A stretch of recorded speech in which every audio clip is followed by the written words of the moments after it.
Every once in a while, I do want to sit down and see where we are in terms of all the news that we have been covering on this channel and on other channels, on how it has progressed throughout the year, how the gaming industry is doing, what have we seen, what have we done, what has changed for the good or the bad. And since it's already October, I think it's a safe time to do that and just get a good line and see how things have changed in 2025, or at least part of them.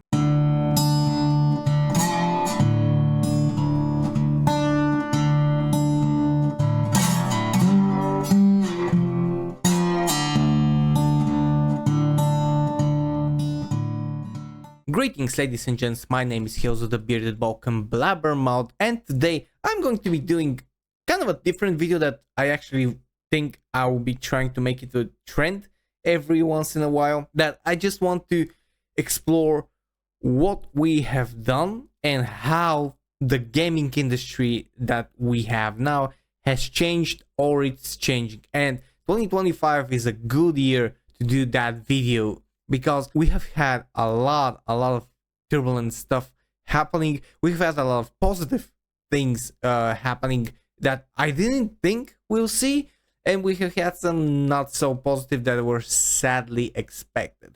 And if I have to be completely honest, I think that we are headed to a good path right now. I think that the gaming industry as a whole, and I do want to clarify that when I'm talking about gaming industry, I'm not talking about the AAA gaming or the gaming conglomerates or the companies and stuff like that. I'm talking games as a whole. I think that with all that, we're heading to a kind of a good place, or at least we have the opportunity to finally have a solid footing to get on a good place.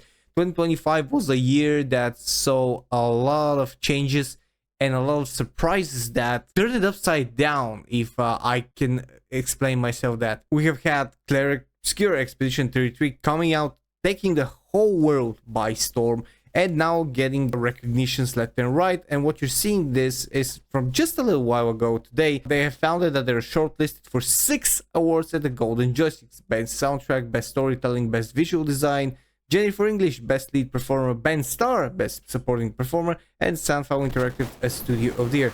They have also been considered for a Grammy for the Best Core Soundtrack for Video Games and Other Interactive Video by Lorien Destardt, and Best Song Written for Visual Media, Lumiere by Lorien Destardt and Alcia. And these are massive awards. It doesn't matter if you believe in those awards or if you don't believe in those awards. In the gaming industry, these things seem to matter. And when you're considered for so many things, and when you have such a good reception from the player base, then that means that you have done something exceptional. And Cleric Obscure Expedition 33 has done something exceptional, in my opinion, becoming the game of the recent decade, which the previous title owner, in my opinion, was The Witcher 3. But we have had also some very notable shakeups within the gaming industry. EA games were sold by a consortium led by Saudi Arabia PIF. I covered this in a previous video. We've had also the claws and tentacles of Sweet Baby Inc. continuing to deepen into indie games, which sadly is not a good thing, because indie games were the thing that we thought, or at least a lot of us thought, that was left untouched, while companies like Sweet Baby Inc., like Collective Shout, like all the other narrative groups that are trying to control your speech and insert their absolute harmful ideologies and remove escapism, were targeting the big games. They were targeting only the AAA franchises or the double and AAA, and they were leaving these passion projects alone. But it would seem that they have not. And a lot of indie games recently have come to like to be infected with Sweet Baby Inc. propaganda and agenda, which, again, anyone can like whatever they like. People can like these games, but with the history of such companies, you know what to expect if you know the story, if you know how they operate, and if you know what their agenda is. We've also had Xbox doing something very stupid, in my opinion, and we have covered that in yesterday's stream on the Gamer Empress and the 40K Empress channels from the network. Xbox Game Pass tier and price changes October 2025. They are hiking the prices, and they're doing some changes that are absolutely, in my opinion, unnecessary. They're hiking it with a lot of percentages from $19.99 to $29.99 for the ultimate. They're removing some features, they're adding some features, and this is in a state where nobody is even considering stuff like this. They're not considering renting out games, they're not considering paying for subscription services, they're not even considering buying consoles.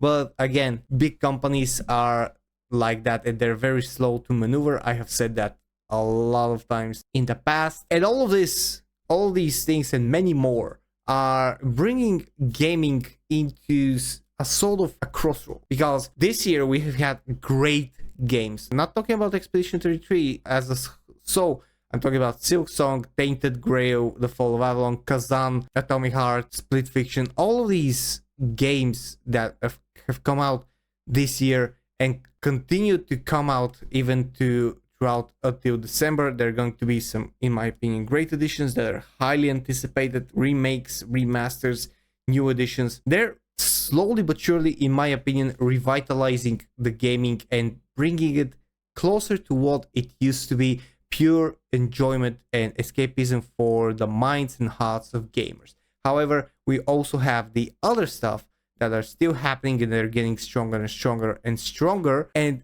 the crossroads is where gaming is going to go.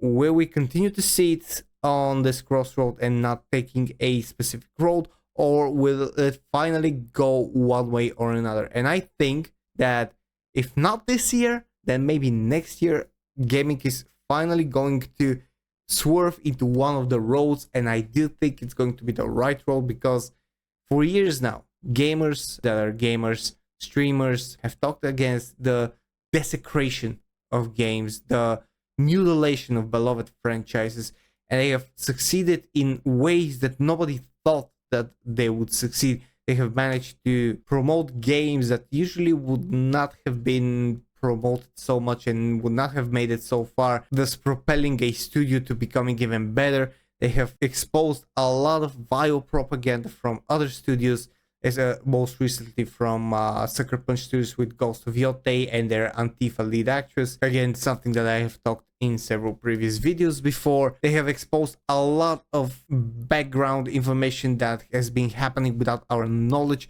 a lot of shady deals, a lot of narrative and propaganda that was being force-fed into everyone who buys games.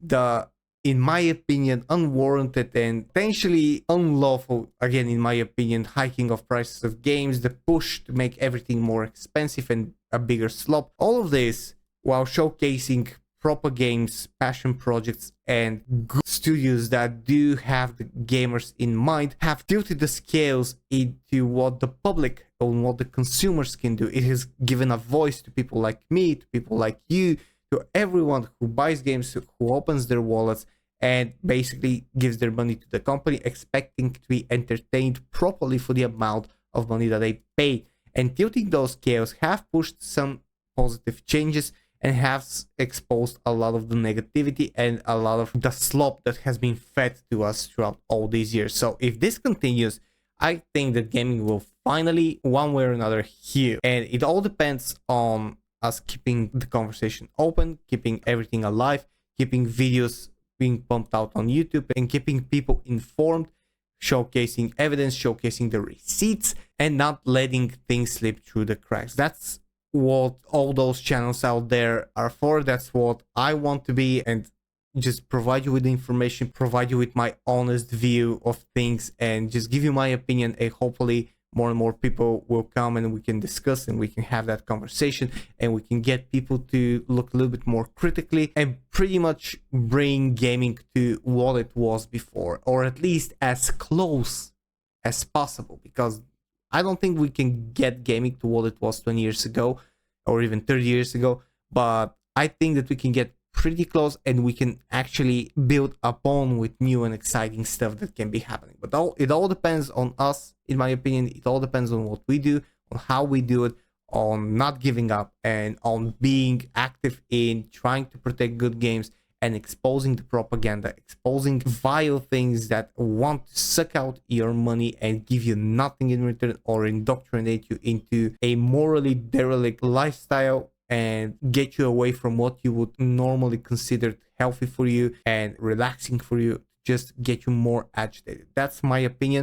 I think that we can do it because this year has been a very eye-opening for a lot of studios. The things that have happened, the things that I have showcased in this video have happened in a year's time, and they're huge. And more of these things are going to happen, in my opinion, and we'll see a very good shift probably by the middle of next year. It has already started. We only need to see the full fruit basket that's going to come out of it. But anyways, that's all I have for this video today. Thank you very much for watching. If you did enjoy this video and you want to enjoy my content, you want to see my channel and enjoy it, press the subscribe button, press the like button if you want to support the channel directly and help it grow and help the homeless animals and animals in shelters that this channel is for. Please press the join button and become a member. Thank you very much. My name is Helzo. This was DiscussThing, and I'll see you guys in the next video. Cheers and stay fresh.